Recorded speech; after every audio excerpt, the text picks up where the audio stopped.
Media, bekal ilmu Islam. Bismillahirrahmanirrahim. Assalamualaikum warahmatullahi wabarakatuh. Innal hamdalillah nahmaduhu wa nasta'inuhu wa nastahdihi wa na'udzu billahi min shururi anfusina wa min sayyiati a'malina. Man yahdihillahu fala mudilla lahu wa man yudlilhu fala hadiya lahu. Asyhadu an la ilaha illallah wahdahu la syarika lahu wa asyhadu anna Muhammadan abduhu wa rasuluhu la nabiyya ba'dah.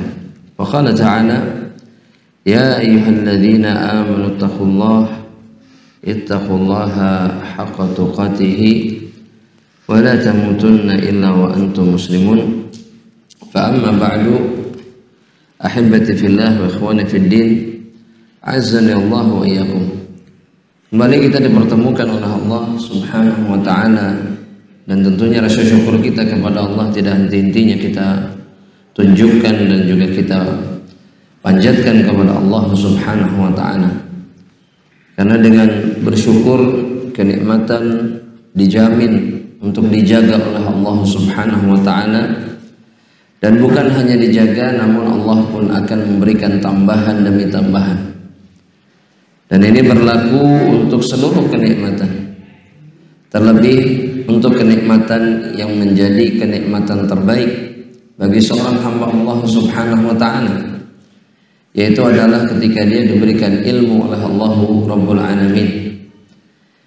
Al-Imam Al-Hasan Al-Basri rahimahullahu taala, sebagaimana yang dinukil oleh Al-Imam Al-Qurtubi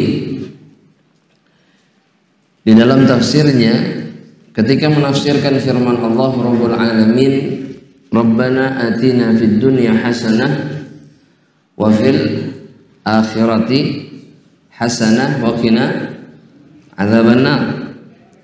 Maka yang disebut dengan kebaikan atau hasanah di dunia itu bukan yang seperti kita pikirkan.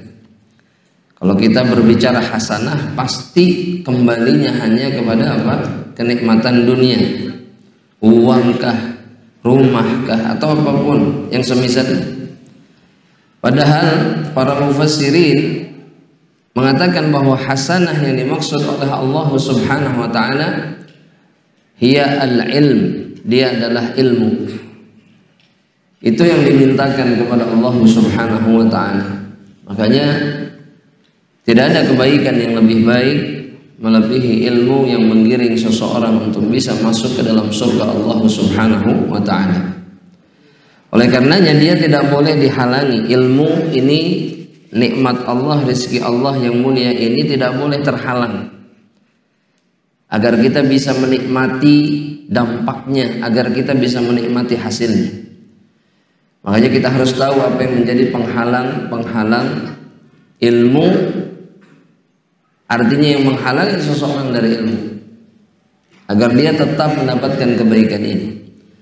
Maka yang pertama, dan ini yang masih menjadi pembahasan kita, itu adalah apa? Kalau antum mencatat sebelumnya, perkara pertama yang menghalangi ilmu untuk bisa didapatkan oleh seorang hamba Allah apa? Bisa diingat? Yang menghalangi rusaknya apa? Niat. Rusaknya niat. Dan para ulama membahas niat ini dengan pembahasan yang sangat panjang. Karena semua amal soleh di dalam Islam itu kembali kepada niat. Bahkan Al-Imam Asy-Syafi'i rahimahullah ta'ala ketika menjelaskan hadis yang disabdakan oleh Rasulullah sallallahu alaihi wasallam dan dinukil oleh Al-Imam An-Nawawi dalam Al-Arba'in An-Nawawiyahnya, hadis yang pertama, innamal a'malu binniyat. Maka kata Al-Imam Syafi'i rahimahullah, inna hadzal hadits yadkhulu ila sab'in aw fi sab'ina baban ya min ad-din, min abwabid din. Bahwa hadis ini itu meliputi 70 bab. Kata beliau, di antara bab-bab agama Allah Subhanahu wa taala. Para ulama mengatakan ini bukan hasr, bukan pembatasan dari Al-Imam Asy-Syafi'i, tapi beliau ingin menggambarkan bahwa banyak sekali perkara dalam agama ini itu hubungannya, urusannya dengan apa? Niat. Makanya Nabi Muhammad SAW mengatakan innamal a'malu binniyat. Sesungguhnya amalan itu tergantung niat seseorang, termasuk di dalam talabul ilm. Kita melanjutkan apa yang disampaikan oleh Syekh Abdus Salam Barjas dalam kitabnya Awaiqut Talab, di mana beliau menukil perkataan Al-Imam Abdullah ibn Mubarak rahimahullahu ta'ala ketika menjelaskan tentang tahapan-tahapan ilmu atau langkah-langkah yang harus dilakukan sehingga seseorang mendapatkan ilmu. Al-Imam Abdullah bin Mubarak mengatakan awwalul ilmi, tahapan ilmu yang pertama itu adalah an-niyatu. Dan yang dimaksud dengan an-niyah di sini adalah an-niyatul khalisah, niat yang ikhlas. Karena siapa? Kalau disebut ikhlas karena siapa? Allah Subhanahu wa taala. Bukan ikhlas menurut bahasa kita. Antum ikhlas, ikhlas. Apa artinya ikhlas di situ? Jemaah, nyeri gitu ya, disakiti, antum ikhlas, sudah minta maaf antum ikhlas, ikhlas. Maksudnya apa? Jemaah? Hah? Hah? Rela, ridho, terima. Bukan itu yang dimaksud dalam din ini, dalam agama ini. Ikhlas yang dimaksud itu adalah ketika antum melakukan segala sesuatunya karena Allah dan mengharapkan balasan dari Allah dan tidak ada khilaf dalam masalah ini. Jadi apa saja lakukan karena Allah dan jangan pernah mengharap balasan dari makhluk. Jangan pernah mengharap balasan dari makhluk. Mungkin ada yang bertanya, apakah sama sekali tidak boleh mengharap balasan dari makhluk, jemaah? Boleh tidak? Jemaah? Ya jemaah, boleh tidak mengharap balasan dari makhluk? Amma fil ibadah fala, dalam masalah ibadah tidak. Adapun dalam masalah selain masalah ibadah, hukumnya apa? Jemaah, boleh. Hukumnya boleh. Anda ulangi sekali lagi. Adapun dalam masalah ibadah tidak boleh. Dalam masalah selain ibadah boleh. Dan menuntut ilmu ibadah atau bukan? Ibadah. Sehingga antum tidak boleh mengharapkan balasan apapun dari makhluk ketika antum menuntut ilmu. Biasanya orang ketika menuntut ilmu ingin disebut apa? Mujahid. Boleh, bisa. Kadang seperti itu. Bahkan bikin statusnya atau disebutnya itu WhatsApp itu ada tulisannya itu biasanya. Bukan status. Di foto profilnya di bawah suka ada mujahid fisabilillah, tolabul ilmi forever misalkan gitu. Misal contohnya, boleh tidak? Jamaah, boleh tidak? Kenapa antum bimbang? Antum sudah tahu tadi bahwa ibadah harus dilakukan karena siapa? Allah. Ustaz, apa masalahnya menuliskan hal seperti itu? Apa yang antum inginkan dari tulisan itu? Balasan dari Allah Subhanahu wa taala? Maka bukan begitu caranya untuk mendapatkan balasan dari Allah. Makanya jangan salahkan siapapun ketika orang mengatakan, wah ini kemungkinan riya ini orang. Jangan salahkan itu. Karena memang apa yang dilakukan mengisyaratkan bahwa dirinya mengharapkan balasan dari makhluk. Itu yang pertama. Kemudian yang kedua, tsummal istima', kata Abdullah bin Mubarak rahimahullah ta'ala. Tahapan ilmu yang berikutnya adalah mendengar. Istima' itu adalah as-sama' ma'al fahm, mendengar disertai memahami. Itu yang disebut dengan istima'. Jadi bukan seperti yang dikatakan oleh sebagian orang ketika di masyarakat kita ada yang dikenal dengan istilah jiping. Apa itu jiping?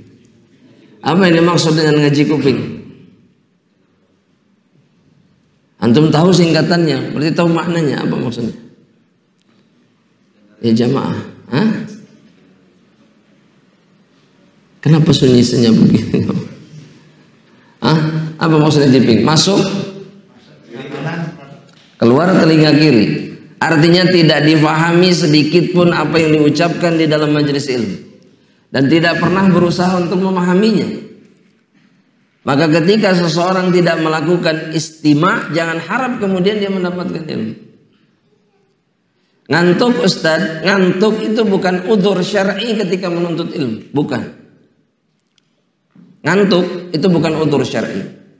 Sehingga mereka yang ngantuk di majelis ilmu, semestinya rasa kantuk mereka lah yang harus mereka hilangkan. Bukan menjadikan kantuk itu sebagai udzur. Ya, jemaah. Dan apakah kemudian di dalam Islam kita dianjurkan menghilangkan rasa kantuk ketika duduk di majelis ilmu, jemaah? Ya? Dengan cara apa? Pindah tempat. Selain pindah tempat, berwudu juga boleh. Beristi'adzah dan seluruh cara yang bisa menghilangkan rasa kantuk. Tapi yang diajarkan di dalam sunnah seperti itu. Pindah. Kalau ngantuk pindah. Jangan di mana, jemaah? Biasanya tempat yang spot yang paling enak buat tidur yang mana kalau di? Iya. Kalau misalkan pas nempel ngantuk ya maju dikit. Iya. Kenapa jemaah rahmatullah Allah subhanahu wa ta'ala? Karena majelis ini atau majelis ilmu itu adalah majelis di mana kalamullah diucapkan, hadis Nabi disampaikan. Ya, dan kemudian majelis ilmu itu memiliki haibah namanya. Haibah itu majelis ilmu itu memiliki wibawa yang dijaga oleh Allah. Kenapa majelis ilmu memiliki wibawa? Karena majelis ini adalah tempat turunnya rahmat Allah dan turunnya para malaikat. Sehingga tidak pantas kemudian kata para ulama seseorang mengikuti rasa kantuknya ketika dia berada di majelis ilmu. Ya. Dan ketika ngantuknya itu diikuti, istima'nya hilang. Itu masalah. Dia nggak akan dapat apa-apa dari sisi ilmu. Meskipun berdalil biasanya. Kemudian ada yang berdalil, Ustadz kan sare oge, nggak denger juga dapat pahala. Apa pahalanya? Meni bentes dia bilang pahala itu pahala. Ya apa pahalanya jemaah? Didoakan, diampuni oleh Allah. Bagaimana dengan orang yang kemudian memberikan telinga dan hatinya ketika mendengarkan ilmu? Ya, itu yang kedua. Yang ketiga, jamaah rahmatullah Allah subhanahu wa ta'ala. Yang ketiga adalah al-fahmu atau al-fiqhu. Ya. Maksudnya mencoba untuk mencerna yang dia dapat. Ya, jadi bukan hanya begini jemaah. Tulis, sudah dicatat, setelah itu apa? Lost. Tidak difahami apa yang dimaksud, atau kemudian dia tidak berusaha memperjelas apa yang dia catat dengan bertanya dan yang semisalnya. Ya, itu langkah berikutnya. Karena kalau kita simpan catatan ilmiah kita baik di HP ataupun di mana? Buku, itu hanya akan menjadi hujjah yang memberatkan kita nanti di hadapan Allah kalau kita tidak berusaha memahaminya. Iya, itu bukti nanti di hadapan Allah subhanahu wa ta'ala bahwa catatanmu yang begitu panjang itu, apa manfaat yang kau dapatkan dari itu? Ya. Jadi mending nyatat mending enggak? Nyatat. Aduh, ya nyatat salah, nyatat salah. Nu bener teh kumaha? Nu bener nyatet amalkan. Itu yang benar. Itu yang benar. Amalkan, catat, lengkap, kemudian amalkan.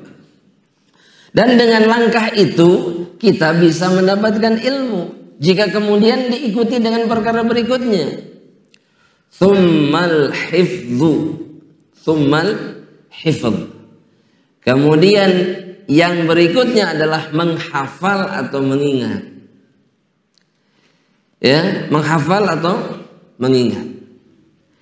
Dan hukumnya jamaah rahmatullah Allah, kata para ulama, bagi talibul ilmi yang ingin menjadi seorang alim atau seorang faqih dalam urusan agama Allah, menghafal itu wajib. Tulis, menghafal itu wajib. Menghafal ilmu bagi mereka yang ingin menjadi seorang alim, ahli ilmu ataupun yang semisalnya, hukumnya wajib. Hukumnya wajib. Adapun bagi seorang awam, hukumnya tidak. Artinya orang yang hanya ingin paham agama Allah saja, maka tidak ada kewajiban untuk menghafal dalil atau menghafal ilmu. Dan sebagian ulama mengatakan ketika seorang penuntut ilmu tidak mau menghafal, ya, tidak mau menghafal, faqad khadha nafsahu fi talabil muhal. Maka dia sedang menghabiskan umurnya, waktunya untuk mencari sesuatu yang mustahil dia dapat kalau dia tidak mau menghafal. Ya, jadi menghafal itu sebuah keharusan bagi seorang talibul ilmi. Nah, sekarang status antum di sini apa? Talibul ilmi atau awam? Langsung awam. Awam tad.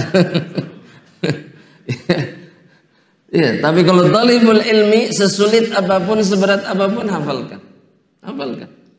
Karena yang membantu kita untuk bisa menghafal Allah, maka mintalah pertolongan kepada Allah Subhanahu wa ta'ala. Jiwa ini, hati ini, semuanya di tangan Allah, sedangkan ilmu tersimpan di mana? Di dada. Dan dada atau hati ini milik Allah. Minta kepada Allah Rabbul Alamin. Ada satu doa yang diajarkan oleh Al-Imam oleh Al-Imam Ibnu Taimiyah, Syekhul Islam. Beliau jamaah rahmatullah subhanahu wa ta'ala, beliau jika menghadapi sesuatu yang sulit, yang berat dalam masalah ilmiah, yang membuat beliau tidak bisa berpikir dan menentukan, menyimpulkan, maka beliau sholat 2 rakaat dan kemudian berdoa. Apa doanya? Mungkin ada yang pernah dengar doa ini. Ada yang pernah dengar? Tulis jemaah. Ini doanya. Ini boleh diamalkan. Doa itu bebas. Selama maknanya benar boleh diamalkan. Kata beliau, ya muallima Sulaiman, alimni. Wahai Allah, zat yang mengajari Sulaiman. Mengajari siapa? Sulaiman. Sulaiman itu diajari banyak ilmu oleh Allah Subhanahu wa ta'ala. Alimni, ajari aku, kata Syekhul Islam. Dan kemudian kepada beliau mengatakan doa berikutnya, ya mufahhima Ibrahim, dan zat yang memahamkan Ibrahim sehingga dia bisa menentukan mana yang Rabbnya, mana yang bukan. Fahimni, fahamkan aku. Begitulah mereka para ulama menjadi ulama, karena mereka selalu meminta tolong Allah Subhanahu wa ta'ala di dalam masalah ilmu. Makanya bukan hanya sekedar hadir majelis ilmu, menghafal, menulis, apapun lah kemudian, tapi juga minta tolong kepada Allah Subhanahu wa ta'ala. Ya, itu penting. Itu sangat penting. Kemudian yang berikutnya yang berikutnya jamaah rahmatullah Allah. Itu yang keberapa berarti tadi? Al-hifz. Yang berikutnya, yang kelima, kata Al-Imam Abdullah bin Mubarak, al-amal. Apa? Al-amal. Ini sebagaimana juga disebutkan oleh Al-Imam Ayyub As-Sikhtiyani. Kunna, kata beliau, nasta'inu ala hifdzil hadithi bil amali. Kami dulu meminta pertolongan kepada Allah untuk bisa menghafal hadis dengan cara apa? Dengan cara mengamalkan hadis tersebut. Jadi supaya ingat terus, maka apa yang dilakukan? Mengamalkan. Seseorang mendapatkan ilmu. Coba, Anda mau tanya sekarang, sebutkan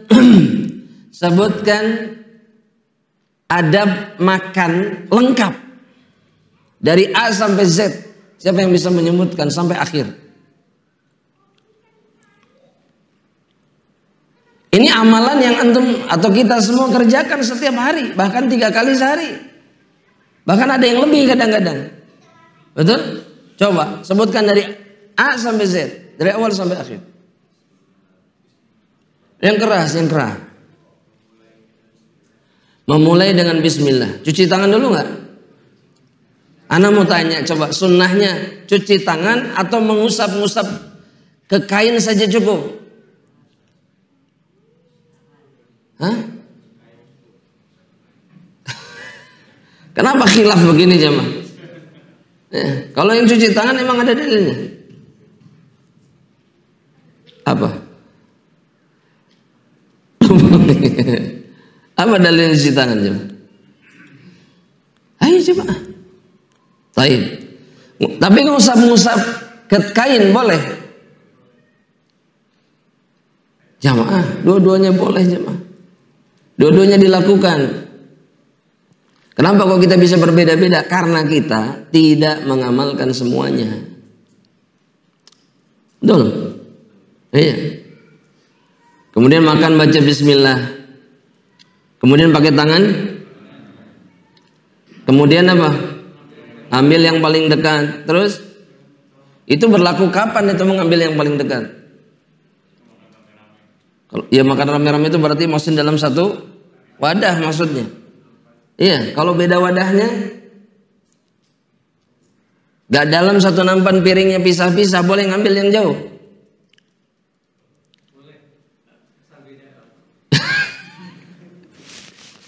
Boleh jemaah, itu hanya berlaku pada nampan. Terus apa lagi setelah itu? Makan dengan duduk, terus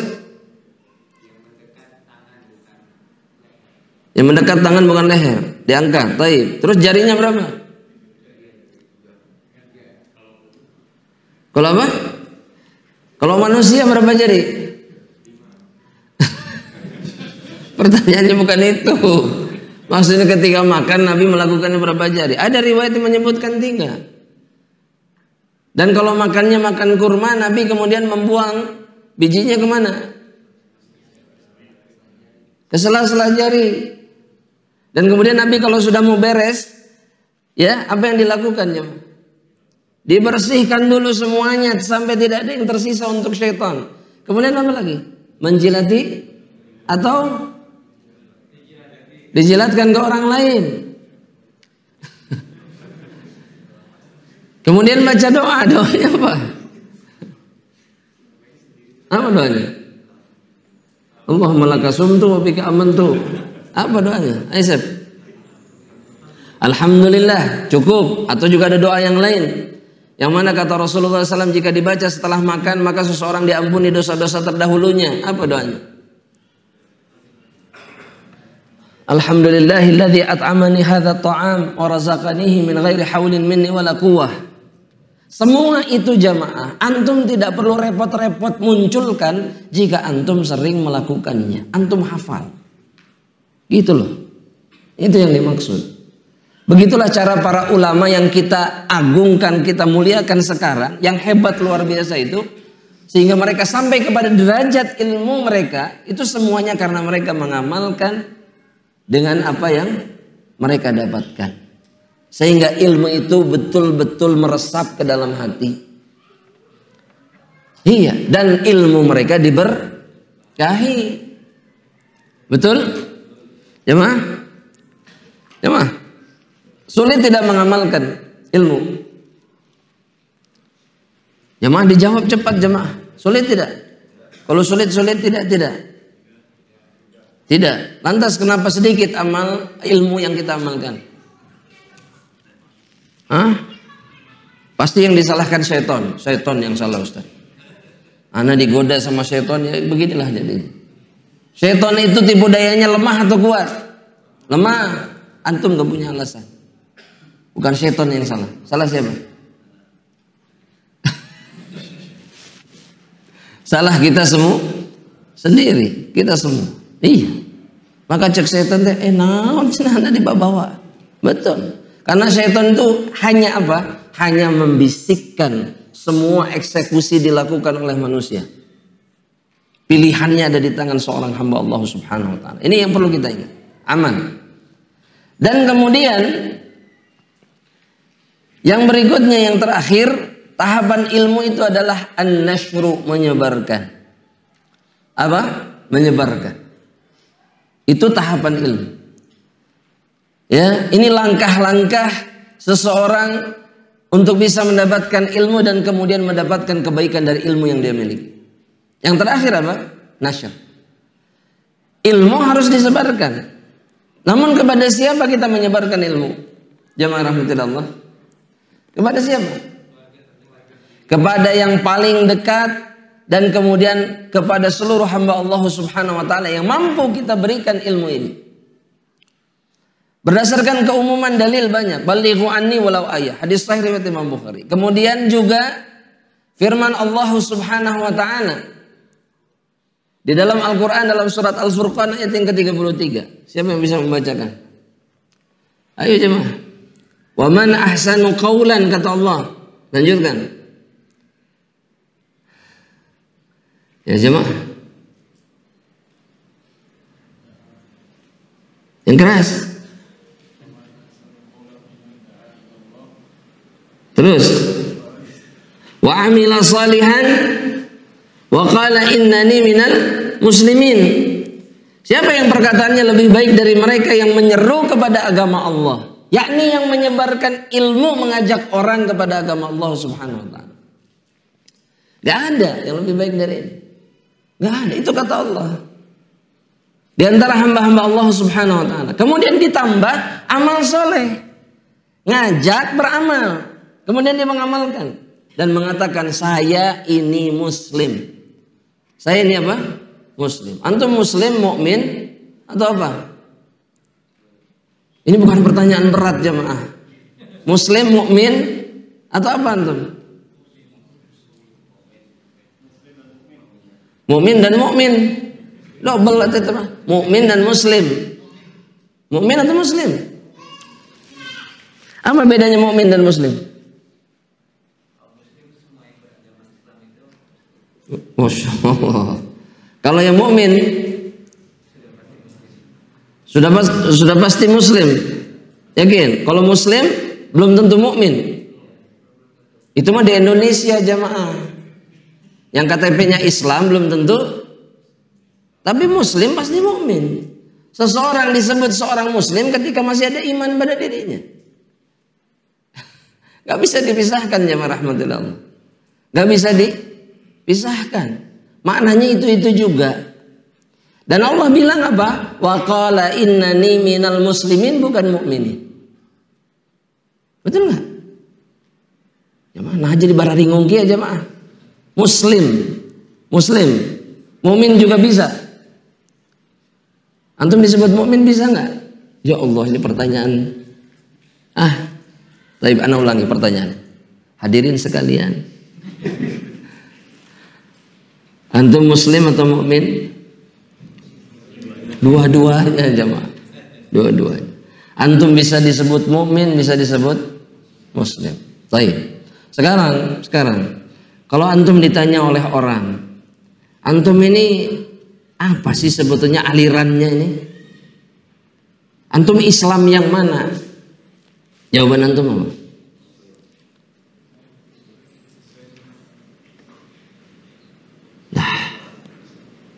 Sunyi senyap. Tenang jemaah. Ini nggak lari kemana-mana. Ini pertanyaan dasar di dalam Islam. Ayo, jawabannya apa? Ana ini muslim. Islam ana ini adalah Islam yang dibawa oleh Rasulullah Sallallahu Alaihi Wasallam dan juga disampaikan dibawa oleh para sahabat. Itu jawabannya. Ya, ketika antum menamai diri antum sendiri, pakailah kata muslim, Islam. Gak ada khilaf dalam istilah ini jemaah. Gak ada. Jangan memakai istilah-istilah yang bermacam-macam, karena hakikatnya semuanya itu adalah Islam. Cuman Islam yang benar itu adalah Islam yang ditinggalkan oleh Rasulullah SAW. Persis. Dan juga para sahabat. Itu difatwakan oleh Syekh Shalih Fauzan rahimahullah, hafizahullah ta'ala. Beliau mengatakan seorang mukmin itu ketika ditanya apa hakikat dirinya, apa hakikat agamanya, katakan bahwa dirinya itu Islam atau Muslim, agamanya adalah Islam yang dibawa oleh Rasulullah. Selesai. Ya. Dan Allah yang mengisyaratkan itu dalam Al-Quran. Allah yang mengisyaratkan itu dalam Al-Quran Al-Karim. Nah sekarang pertanyaannya jemaah, seseorang boleh menyebarkan ilmu itu jika sudah apa? Sudah melewati tahapan-tahapan sebelumnya. Jangan buka bukunya, jangan buka catatan. Coba diulang tahapan yang tadi. Nih ya. Istima', faham atau al-fiqh. Kemudian yang keempat, al-hifadz, menghafal. Kemudian yang kelima, mengamalkan. Itu tahapan yang semestinya dilalui sebelum menyampaikan. Ya, kita lanjutkan jemaah rahmatullah. Kata Syekh dalam kitabnya, wahuna amrun yanbaghi tanbih alaihi. Di dalam hal ini ada perkara yang harus diberikan pengingat. Bahwa kata beliau, anna jama'atan minas salaf, bahwa ada sekelompok ulama-ulama pendahulu kita qalu mereka mengatakan seperti ini. Kunna natlubul ilma lid dunia. Dulu kami menuntut ilmu itu tujuan kami, niat kami untuk dunia. Salah niat tidak ini jemaah? Anda ulangi sekali lagi, salah niat tidak ini? Salah. Tapi perhatikan kalimat mereka. Fajarrana ilal akhirah. Namun ilmu kemudian menyeret kami kepada akhirat. Jadi tujuan mereka mencari ilmu tadinya tapi ketika sudah dapat maka ilmu menyeret mereka kepada akhirat. Ya. Dan hal yang seperti ini jemaah rahmatillah Allah itu adalah perkara yang diakui di dalam Islam. Apa maksudnya jemaah rahmatillah Allah? Terkadang di dalam Islam ada amalan-amalan yang dilakukan dan sifatnya duniawi untuk membuat orang menerima Islam. Bisa jadi kemudian seseorang masuk Islam karena apa? Dunia, tapi kemudian Islam menyeret dirinya kepada akhirat. Merubah hati dan niatnya menjadi untuk akhirat. Dan itu terjadi. Terjadi tidak jemaah? Terjadi. Seperti contoh misalkan, ada seorang Arab Badui di zaman Rasulullah SAW yang masuk Islam, mau masuk Islam ketika diberikan hadiah oleh Rasulullah SAW. Dan kemudian mengatakan, saya tidak mau melakukan apapun lagi. Saya hanya ingin menjalankan syariat yang wajib, artinya yang pokok, jihad fisabilillah, apapun saya tidak mau. Maka Rasulullah memberikannya dan kemudian mengatakan kepada para sahabat, ya, dia suatu hari nanti akan terseret kepada amalan-amalan yang dia tidak ingin melakukan. Paham maksudnya jamaah rahmatullah Allah? Sehingga jamaah rahmatullah Allah, yang dimaksud oleh Syekh ketika mengutip kalimat ini jamaah rahmatullah Allah, bisa jadi seseorang salah niat di awal, tapi kemudian niatnya berubah. Makanya kita tidak bisa menghukumi orang lain dan juga diri kita, bahwa kemudian kita tidak akan pernah ikhlas di dalam thalabul ilmi. Paham maksudnya jemaah? Banyak orang yang datang ke majelis ilmu itu pertama gara-gara atau agar mendapatkan teman. Dua, ada calon mertua di majelis ilmu. Iya, karena ketinggali santri. Tiga, ada keuntungan dunia yang mungkin dicari dan dikejar di dalam majelis ilmu dan seterusnya. Tapi ilmu kemudian merubah hatinya. Ilmu merubah hatinya. Menjadi kemudian ikhlas, niatnya baik karena Allah Subhanahu wa taala, dan itu mungkin terjadi dalam syariat. Jadi tidak serta-merta awalnya salah maka akan salah seterusnya, tidak. Bukan berarti benar ya. Bukan berarti niat yang salah itu benar. Tapi bisa jadi niat yang salah ini menjadi benar karena apa? Karena ilmu. Itu taksir, asar, dampak ilmu terhadap seseorang. Ya, ada di antara antum yang datang ke majelis ilmu supaya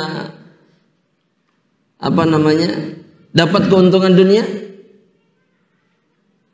Wah, berarti semuanya karena akhirat. Masya Allah, barakallahu fikum. Betul? Anda tidak jawab. Oh, betul. Taib, alhamdulillah. Tapi kalau ada, maka keadaan antum, jika antum terus datang ke majelis ilmu, bisa berubah. Bisa berubah. Ini yang disebut jamaah oleh para ulama barakatul ilm. Tulis. Ini yang disebut dengan barakatul ilm. Keberkahan ilmu yang bahkan bisa merubah niat rusak atau rusaknya niat seseorang. Ya, karena karena ilmu. Jadi ilmu merubah semuanya. Ilmu merubah semuanya. Kemudian Syekh juga mengatakan dan nukilan-nukilan ini dinukil oleh Al-Imam Ibnu Abdul Bar atau Al-Khatib Al-Baghdadi dalam Jami' Bayanil Ilmi wa Fadlihi. Kemudian kata Syekh, wa talabna hadzal amr wa laysa fihi niyyatun. Dan juga kami sebagian salafus saleh mengatakan kami mencari ilmu tanpa ada niat. Jadi nggak punya tujuan apapun, hanya ikut-ikutan saja. Ya, nggak punya niat untuk apapun. Tapi kemudian kata mereka waja'atin niyatu ba'du. Namun niat kemudian datang setelahnya. Ya. Dan kemudian yang berikutnya mereka juga mengatakan man talabal ilma li ghairillah. Barang siapa yang mencari ilmu karena selain Allah subhanahu wa ta'ala, ya'ba alaihi hatta yasirahu ilallah. Maka Allah subhanahu wa ta'ala itu tidak akan menerima dirinya sampai apa? Sampai niatnya itu karena Allah subhanahu wa ta'ala. Dan ini yang paling sulit untuk dikuasai niat itu, yang paling berat. Tapi semuanya ada di tangan siapa? Allah subhanahu wa ta'ala.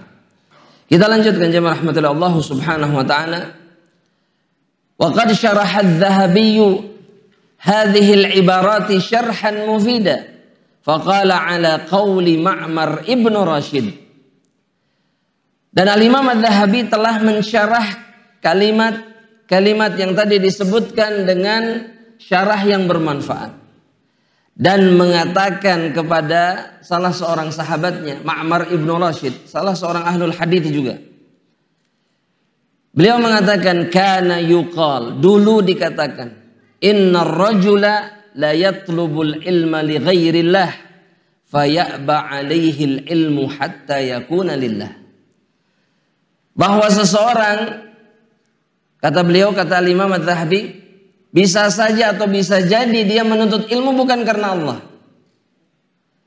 Tapi ilmu tidak akan pernah menerima itu. Jadi nggak pernah menerima niat seseorang yang rusak sampai niatnya berubah menjadi karena Allah subhanahu wa ta'ala. Dan ini kemudian yang disebut dengan barakatul ilmi tadi. Jadi ilmu merubah hatinya. Tapi ada yang perlu diingat juga jamaah rahmatillah Allah.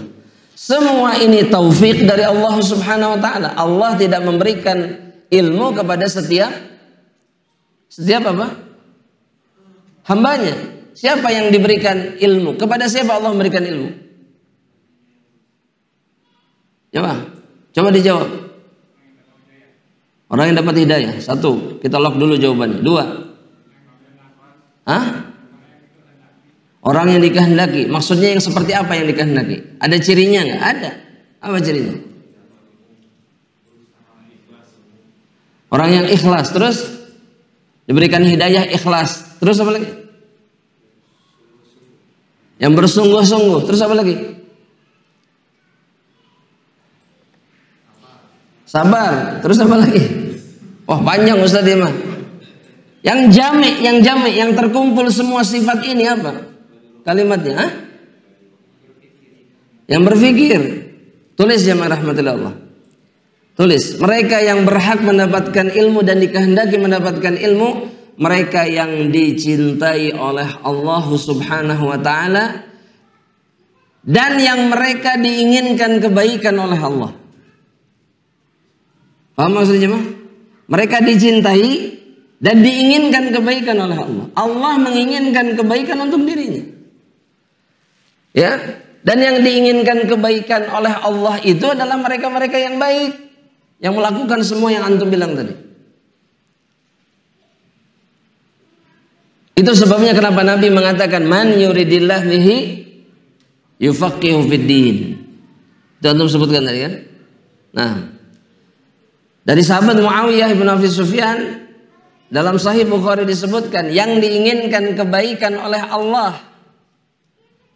mereka-mereka yang dicintai oleh Allah, diinginkan kebaikan oleh Allah, yufaqihu fid din. Allah kasih mereka pemahaman dalam agama, artinya Allah berikan ilmu kepada mereka.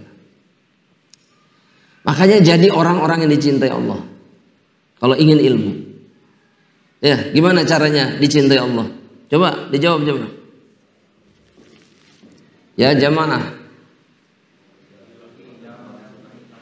Menjalankan perintahnya, meninggalkan. Terus sahih, harus mengikuti Rasulullah SAW. Nggak ada jalan lain. Nggak ada jalan lain. Dan Allah yang bilang, betul tidak? Baru antum akan mendapatkan banyak ilmu. Ya, berarti kuncinya di mana berarti? Terakhir itu kuncinya di mana? Ittiba'us sunnah. Baru dapat ilmu. Makanya jamaah, kalau di Jazirah Arab, di majelis ilmu itu penuntut ilmu itu dari penampilan dan seluruh gerak-geriknya itu sesuai sunnah. Dan mereka melakukan itu agar apa? Agar mendapatkan cinta Allah sehingga mereka diberikan karunia oleh Allah Subhanahu wa taala. Ya, coba ana mau tanya. Yang dilakukan penuntut ilmu di majelis ilmu yang sesuai sunnah apa saja? Coba. Supaya ilmu tuh gampang narep gitu masuk ke pikiran kita. Gimana aja? Mendengar dan mendekat. Iya, mendengar mendekat dulu. Nah sekarang kondisinya gimana nih Jum? Jauh.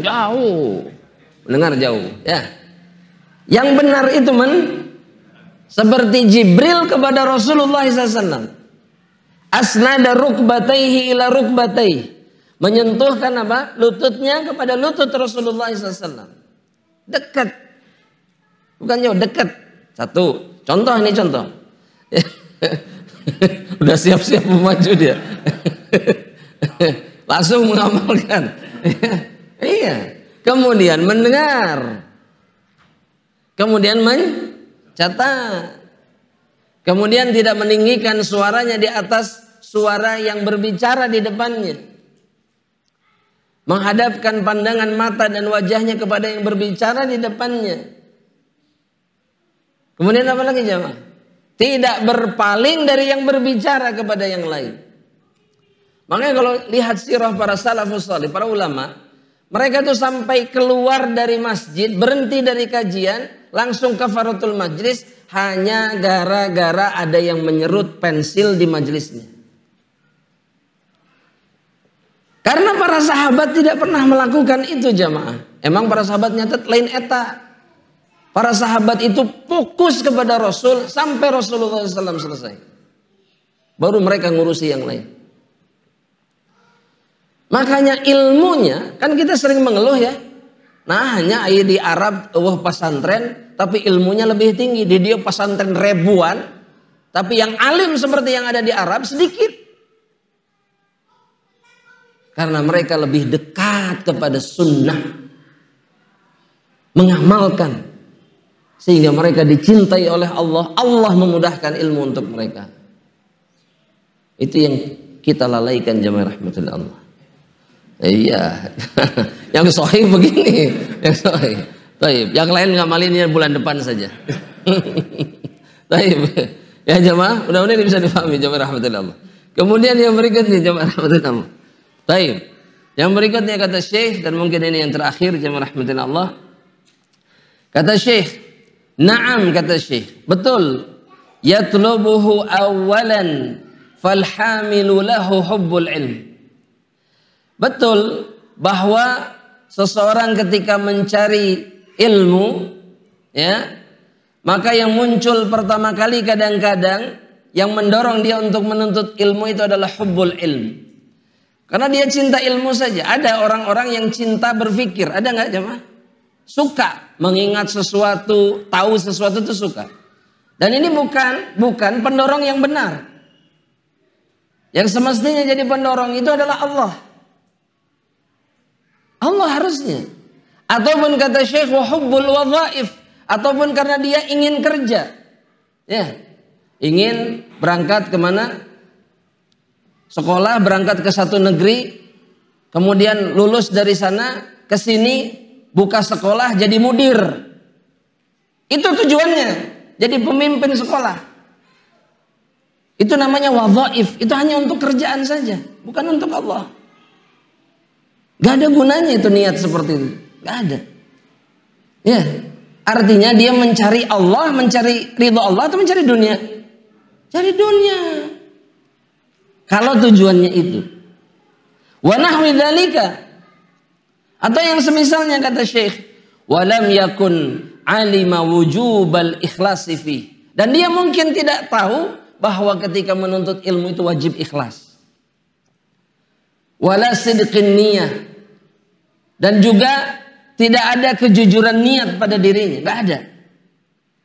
Fa idza alima hasaba nafsahu. Namun ketika dia dalam perjalanan mencari ilmunya itu tahu bahwa ternyata ilmu itu harus dicari karena Allah, maka seseorang akan menghisab dirinya sendiri. Wa khafa min wabali qasdihi, dan dia akan takut akan rusaknya niat. Percuma jemaah. Percuma kalau niatnya sudah rusak. Nuntut ilmu sepanjang apapun dan sebanyak apapun sia-sia, bahkan akan menjadi penyebab azab nanti di hadapan Allah Subhanahu wa taala. Fataji'uhun niyah as-salihah, kata beliau, maka datang kepada dirinya niat yang baik, kulluha au ba'duha, bisa secara keseluruhan atau sebagiannya, maksudnya enggak full niatnya karena Allah. Ya. Wa qad yatubu min niyatihil fasidah wa yandam. Namun dia bisa saja bertobat dari niatnya yang rusak dan kemudian dia menyesali perkara tersebut. Ya, dan ini terjadi. Makanya dulu ada seorang ulama yang naksir seorang perempuan. Jadi sebelum jadi ulama naksir perempuan. Ya, tapi miskin. Makanya dia berpikir untuk bisa dapat perempuan ini bagaimana caranya? Maka dia memilih dua jalan. Jadi di hadapannya dia menghadirkan dua kemungkinan. Mendapatkannya dengan harta atau kemudian mendapatkannya dengan kedudukan. Betul jemaah? Jemaah? Antum waktu nikah dulu pakai apa nih?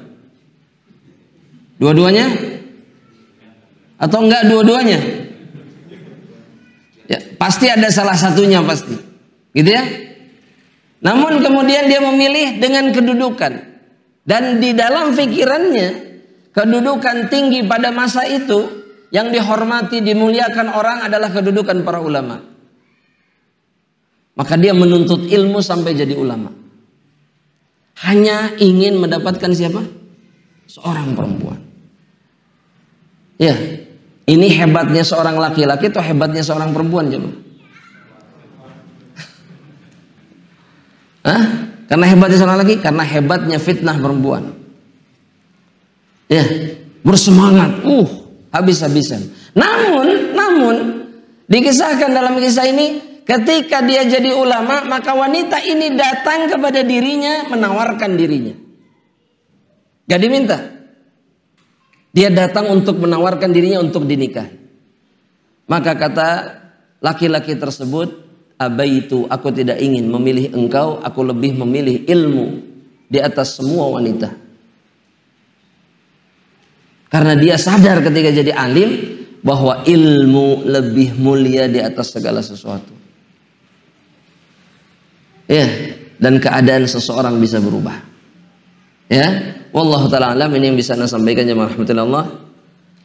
Di perjumpaan ini sisa waktunya untuk tanya jawab, silahkan. Falyatafadhal. Nah.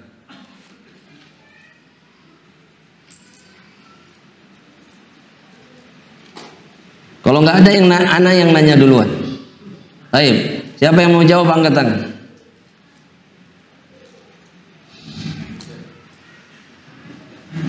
Yang mau jawab angkat tangan dulu, baru ana kasih pertanyaan. Kalau enggak, ya antum yang nanya. Kalau tidak, kita tutup majelisnya. Fadhal. Oh, Sugante mau ditanya. Fadhal.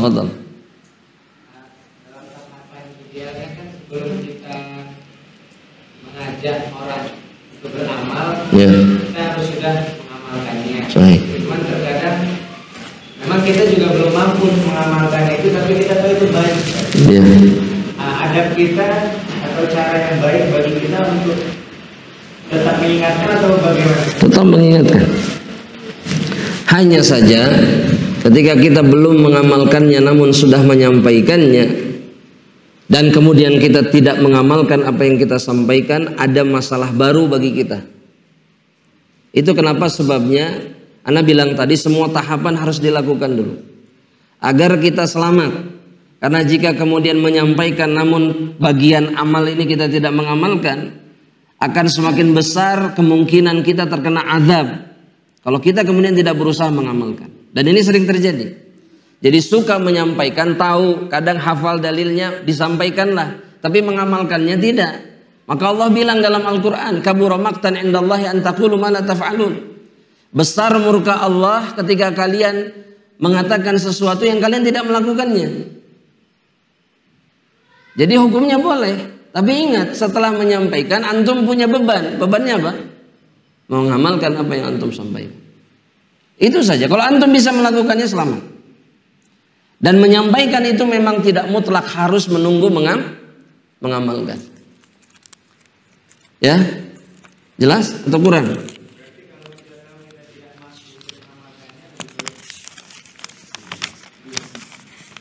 Apa alasan untuk tidak mampu mengamalkan? Karena nggak punya hujah gitu. Agama ini mudah, nggak ada yang nggak bisa dilakukan. Ya, ada nggak yang nggak bisa dilakukan? Nggak ada, ya khalas. Kalau kita tidak mampu mengamal, nggak mungkin terjadi ini. Karena agama ini mudah. Makanya nggak ada hujah sebetulnya. Ya, wallahu ta'ala. Mau ditanya atau bertanya? Silakan. Mending nanya lah Ustaz kan. Fadhal ya Syekh. Beliau dulu kemudian antum insyaallah. Fadhal. Barakallahu fiik.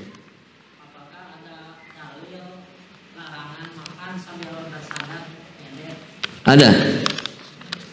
Baik bersandar dengan tangan atau bersandar ke kursi atau yang semisalnya. Nah, ada dari Rasulullah SAW dan hadisnya sahih.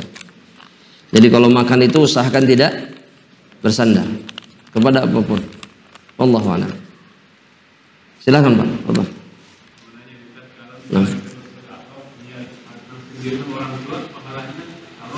Nah, sebetulnya begini jemaah. Adakah dalil bahwa ketika diniatkan untuk orang tua itu bermanfaat? Ada.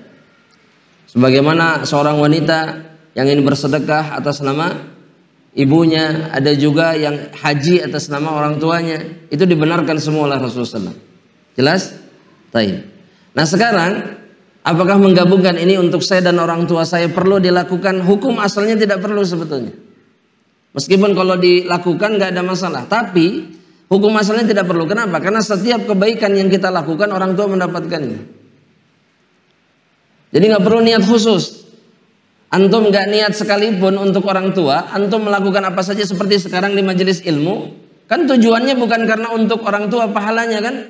Itu orang tua dapat pahalanya. Mau hidup mereka masih hidup atau sudah meninggal, dapat pahalanya. Karena anak itu hasil kerja keras atau hasil orang tua, makanya mereka berhak mendapatkan keuntungan demi keuntungan dari kebaikan yang dilakukan oleh anak. Ya, makanya jangan berhenti berbuat baik. bagi seorang anak. Karena itu diantara cara kita melakukan bakti kepada orang tua. Ya, jadi hukum asalnya tidak perlu. Tapi kalaupun dikhususkan, wallahu a'lam nggak ada masalah insyaallah. Ya Pak. Baik, ini pertanyaan yang masuk di kertas. Bagaimana caranya mengikhlaskan sesuatu yang kita cintai diambil oleh Allah Subhanahu wa taala? Yang pertama, kejadian seperti ini apapun itu bentuknya, Allah mengambil apa yang kita cintai, mungkin anak, mungkin anggota tubuh atau yang semisalnya, waliyadzubillah. Itu berat, gak mudah. Tapi untuk membuat semuanya menjadi lebih mudah dan ringan, jamaah rahmatillah Allah Subhanahu wa taala, itu adalah dengan menyadari satu persatu balasan dan janji Allah ketika kita bersabar menghadapi itu. Contoh misalkan, bagi mereka yang diambil penglihatannya, Allah menjanjikan bagi mereka surga sebagai gantinya jika mereka bersabar. Ingat-ingat itu terus. Kemudian juga bagi orang yang diambil anaknya karena diwafatkan oleh Allah Subhanahu wa taala, maka mereka bersabar memuji Allah. Kata Allah kepada para malaikat, buatkan bagi mereka di surga rumah yang namanya Baitul Hamdi. Rumah pujian, yakni rumah bagi setiap orang tua yang kehilangan anak dan kemudian bersabar. Ingat-ingat itu. Dan ingat bahwa meratap, sedih dan yang semisalnya itu tidak bermanfaat bagi seorang mukmin. Bahkan bisa jadi dosa. Karena itu bisa jadi bentuk tidak ridhonya dia menerima takdir Allah. Dan sekali lagi ini nggak mudah. Makanya seseorang harus terus mengajari dirinya, memaksakan dirinya untuk bisa melakukan itu. Ya, dan ada hadis dari Nabi, hadisnya sahih. Kalau saya tidak salahnya riwayat Imam Tirmidzi atau Abu Daud. Kata Nabi, man yatasabbar yusabbiruhullah. Orang-orang yang berusaha memaksakan dirinya untuk sabar, maka Allah akan membuat diri mereka sabar. Ini menunjukkan juga bahwa sabar itu terkadang harus dipaksakan. Maksa. Sakit, susah ngilangin ingatan dan kenangannya, tapi dicoba untuk dihilangkan dan menerima apa yang ditetapkan oleh Allah. Maka Allah akan menjadikan dia orang yang bersabar.